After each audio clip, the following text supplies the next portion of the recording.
ಹಣ ಸುಲಿಗೆ ಪ್ರಕರಣ, ಕಾಣೆಯಾಗಿದ್ದ ನಿರೂಪಕಿ ದಿವ್ಯಾ ವಸಂತ ಕೇರಳದಲ್ಲಿ ಬಂಧನ.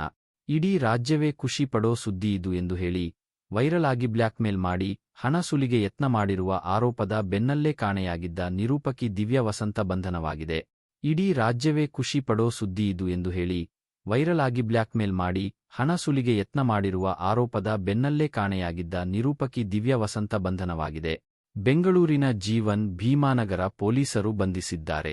ದಿವ್ಯಾ ವಸಂತ ಮತ್ತು ಗ್ಯಾಂಗ್ನಿಂದ ಇಂದಿರಾನಗರದಲ್ಲಿರುವ ಸ್ಪಾ ಮಾಲೀಕನಿಗೆ ಬೆದರಿಕೆ ಹಾಕಿ ಹಣ ಸುಲಿಗೆ ಯತ್ನ ಪ್ರಕರಣ ಇದಾಗಿದ್ದು, ಈ ಕೇಸ್ನಲ್ಲಿ ತಮ್ಮನ ಬಂಧನ ನಂತರ ಪರಾರಿಯಾಗಿ ತಲೆಮರೆಸಿಕೊಂಡಿದ್ದ ದಿವ್ಯಾ ವಸಂತ ಕೇರಳದಲ್ಲಿ ಇರುವ ಬಗ್ಗೆ ಮಾಹಿತಿ ಲಭ್ಯವಾಗಿತ್ತು. 1 ವಾರದಿಂದ ಪೊಲೀಸರಿಗೆ ಚಳ್ಳೆಹಣ್ಣು ತಿನ್ನಿಸುತ್ತಿದ್ದ ದಿವ್ಯಾ ತಮಿಳುನಾಡಿನಿಂದ ಕೇರಳದಲ್ಲಿ ತಲೆ ಮರೆಸಿಕೊಂಡಿದ್ದಳು. ಸದ್ಯ ಕೇರಳದಿಂದ ಬಂಧಿಸಿ ಕರೆತಂದಿರುವ ಜೀವನ್ ಭೀಮಾನಗರ ಪೊಲೀಸರು ವಿಚಾರಣೆ ನಡೆಸುತ್ತಿದ್ದಾರೆ. ಇಂದಿರಾನಗರ ಸ್ಪಾ ವ್ಯವಸ್ಥಾಪಕನಿಗೆ ಬೆದರಿಸಿ 15 ಲಕ್ಷ ರು. ಹಣ ಸುಲಿಗೆಗೆ ಯತ್ನಿಸಿದ ಪ್ರಕರಣ ಸಂಬಂಧ ರಾಜ್ ನ್ಯೂಸ್ ಕಾರ್ಯನಿರ್ವಾಹಕ ರಾಜಾನುಕುಂಟೆ ವೆಂಕಟೇಶ್, ದಿವ್ಯಾ ತಮ್ಮ ಸಂದೇಶ್ ಸೇರಿ ಮೂವರನ್ನು ಈಗಾಗಲೇ ಬಂಧಿಸಿದ್ದಾರೆ.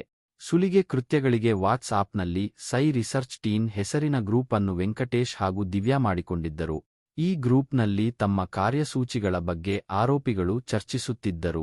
ಈ ಪ್ರಕರಣ ಹೊರಬರುತ್ತಿದ್ದಂತೆಯೇ ಮತ್ತೊಂದು ಪ್ರಕರಣ ಬೆಳಕಿಗೆ ಬಂತು.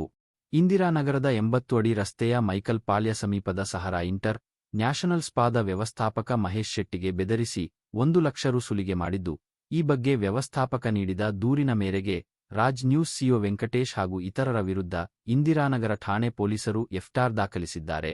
ಈ 2 ಪ್ರಕರಣಗಳು ಇಂದಿರಾನಗರದಲ್ಲಿ ನಡೆದಿದೆ.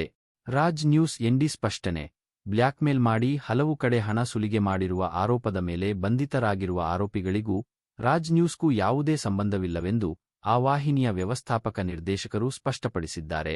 ರಾಜ್ ನ್ಯೂಸ್ನಲ್ಲಿ ನಾವು ಯಾವುದೇ ಸಿಇಒ ಹುದ್ದೆಯನ್ನು ಸೃಷ್ಟಿಸಿಲ್ಲ.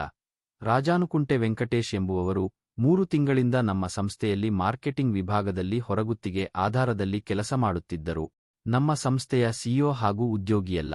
ಸಿಇಒ ಎಂದು ವೆಂಕಟೇಶ್ ಹೇಳಿಕೊಂಡಿರುವುದಕ್ಕೆ ಕಾನೂನು ಕ್ರಮ ಕೈಗೊಳ್ಳುತ್ತೇವೆ ಎಂದು ರಾಜ್ ನ್ಯೂಸ್ ಎಂಡಿ ಹೇಳಿದ್ದಾರೆ. ಇನ್ನುಳಿದ ಆರೋಪಿಗಳು ನಮ್ಮ ಸಂಸ್ಥೆಯ ಉದ್ಯೋಗಿಗಳಲ್ಲ. ಆರೋಪಿಗಳು ರಾಜ್ ನ್ಯೂಸ್ ಹೆಸರನ್ನು ದುರ್ಬಳಕೆ ಮಾಡಿಕೊಂಡಿರುವುದರಿಂದ ಕಾನೂನು ಕ್ರಮಕ್ಕೆ ಮುಂದಾಗಿದ್ದೇವೆ.